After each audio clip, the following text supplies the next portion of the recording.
way, because I thought about it, and I thought, this poor man has to beg for money. He can't get a job like I could or the other people that were there at the mall. He can't do that. He has to go around begging for money. And I started to think about, which most of us take for granted, not even think too much about, what a horrible world to live in if we can't hear or see. Can you imagine? No. Can you imagine not being even able to have any one of those senses, and we take for granted so often? And I can't imagine either. I mean, the music we love to hear, are the voices of our loved ones, and the beautiful things in nature and our family, to be able to see and hear those. How awful. So in a way, I think that was a good thing that happened to me, because that solidified in my mind that this is what I want to do with Hugo, who is all about love. The money has to go to the blind and the deaf from this book. And the issue with that is, too, now, is that since I self-published, we discussed this earlier, I get pennies on a book. I get nothing for royalties. And so I'm hoping that a major publisher will pick up the book, and then I can do an awful lot of good with the proceeds by donating them to the blind and the deaf. So that's my story about why I did that. I'm so glad you shared that, Doris, because, there are incidents that happens in our lives like that all of a sudden it sort of spins our head around a little bit, and we think, wait a minute, this is a whole different perspective, and I'm having to look at things in a way that I'd never thought of before. And you are doing something about that change of perspective. So congratulations on having that revelation and reaching out and doing something. I hope that our listeners will pick up a copy of it, and we're going to tell them where to find the book in just a moment. But I think you have a poem that you also would like to share with the listeners. Yes, I did. I wrote a poem, and the same year I wrote Hugo, 2008. I submitted it to a poetry contest they were having at the time. It was, here's my paper here. It was the International Library of Poetry that were sponsoring a poetry contest, and I wasn't, I'm not a poet, but they liked it, and I got an Editor's Choice Award for the poem, and in fact they wanted to have it included in a CD collection and have it spoken, because they said it's wonderfully expressive, and they wanted to put it on a CD with 33 others. And they said they get thousands and thousands of poems, but they selected mine. But anyway, I don't want to brag about it too much, but this is my poem. It's kind of cute, and I will read it. And let me put it in front of me here. Oh, my goodness. It's okay. Relax. Okay. Okay, where is it now? Isn't this stupid? I had it right in front of me. Oh, here it is. I'm so stupid. Okay. Are you ready? Yes. My foot fell asleep. As I sat in the classroom, chin cupped in hand, the voice of my teacher lifted me to dreamland. For though facts and figures were drummed in my ear, my mind kept on wandering, and none did I hear. And while I imagined myself strolling a beach, the roar of the ocean kept teacher's voice out of reach. And as I sat motionless and let out a snore, I swam through the waves and tread back to the shore.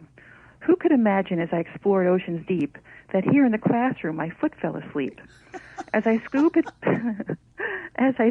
past beautiful coral and fish, to be there and not here was my one yearning wish. A sea creature neared, and I let out a yelp as my foot got entangled in seaweed and kelp. It was wearing eyeglasses. I thought, that's an odd feature. Then my blurred vision cleared. That's no creature, that's teacher. Come up to the front of the class, she commanded. Uh-oh, I thought, now I'll be reprimanded. My tingling foot, now numb, made me stumble. It felt like a brick and caused me to tumble. But the pain that was worse was the laughter and jeers as I pulled myself up to face all of my peers. And teacher said, now you have earned yourself trouble, for tomorrow your homework assignment is double. And that's my poem. I love it. As a former teacher, I think I've had you in my class.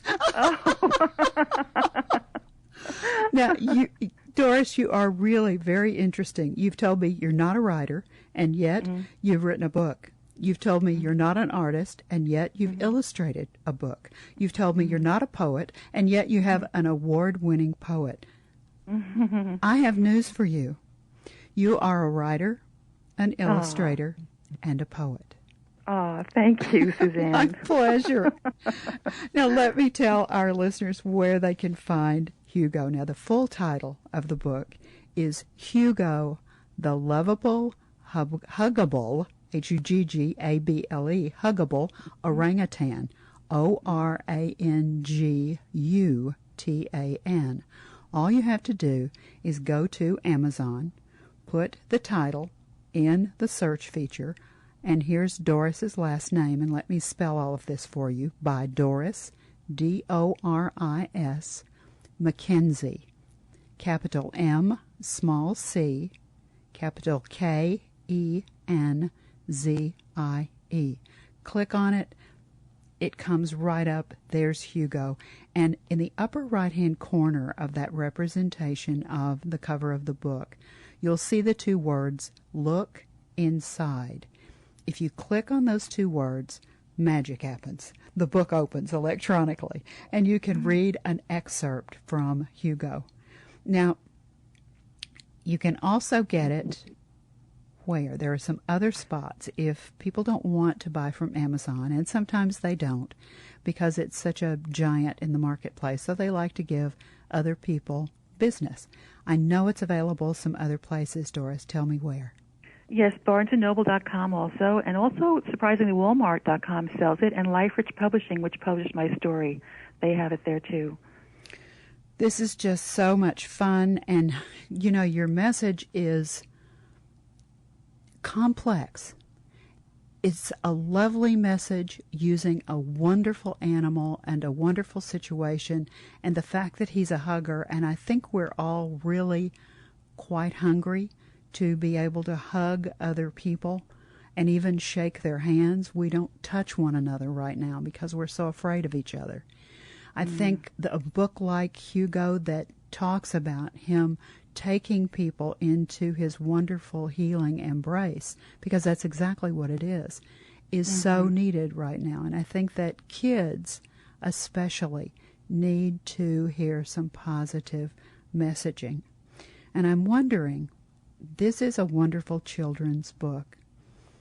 When our listeners become readers and they pick up a copy of Hugo, either as a gift for a child or take it home to a group of children, or you're a grandparent and you read stories, or you're a parent and every night you read a bedtime story, when they pick up a copy of Hugo and they either share it with someone or they read it to someone, and they go through the story and they close the back cover for the very first time and perhaps the very last time that night, do you want them to just have read a really wonderful story about a wonderful animal called an orangutan who's named Hugo? Or is there some other message that you want them to take away? And I know you've talked about love. Yes, that is my message, Suzanne. Love is the strongest bond there is, and everybody needs love. Everybody wants to be loved, and I just think that is the most important thing. There's nothing more important than that. So I want them to feel comforted. I want them to feel that they are loved. Of course, I'm sure by their family, their parents, but I want them to take away that my Hugo loves them too. And that's the message of my story. I like that. And I like to imagine parents reading to their children with their children sitting next to them, looking at the book and looking at the pictures.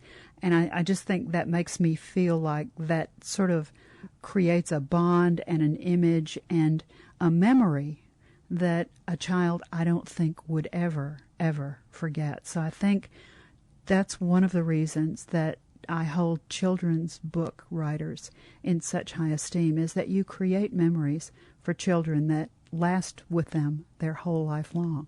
So thank you, Doris, for creating that kind of memory. You're welcome. Now, I think you have a request that you would like to make of our listeners. I do. I want to tell our listeners that my husband has stage 4 prostate cancer. He's in a lot of pain in his legs and hips. He's a wonderful man. His name is Peter.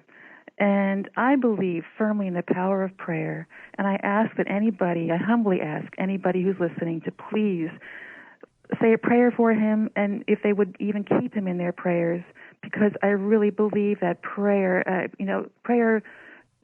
heals. God can heal anything through prayer. I believe that firmly.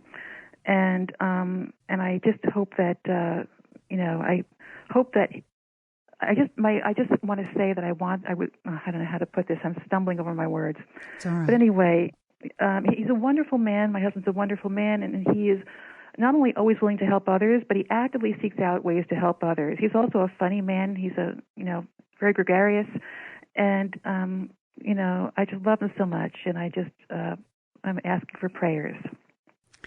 I think that's a wonderful request.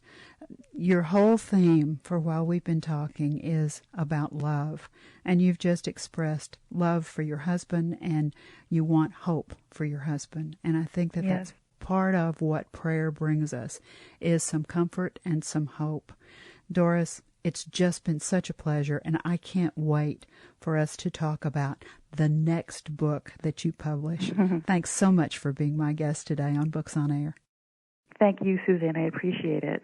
Now remember, you can find Hugo, the Loveable, Huggable Orangutan by Doris McKenzie on Amazon. All the proceeds will be donated to the blind and the deaf. You've been listening to the Books on Air podcast, brought to you on webtalkradio.net. You can also hear this podcast on Spotify, iHeartRadio, Stitcher, and Apple Podcasts. I'm Suzanne Harris, and I so hope that you'll join me for our next Book on Air podcast, because remember, you never know who's going to be here, and you never know what we're going to talk about. Thank you so very much for listening.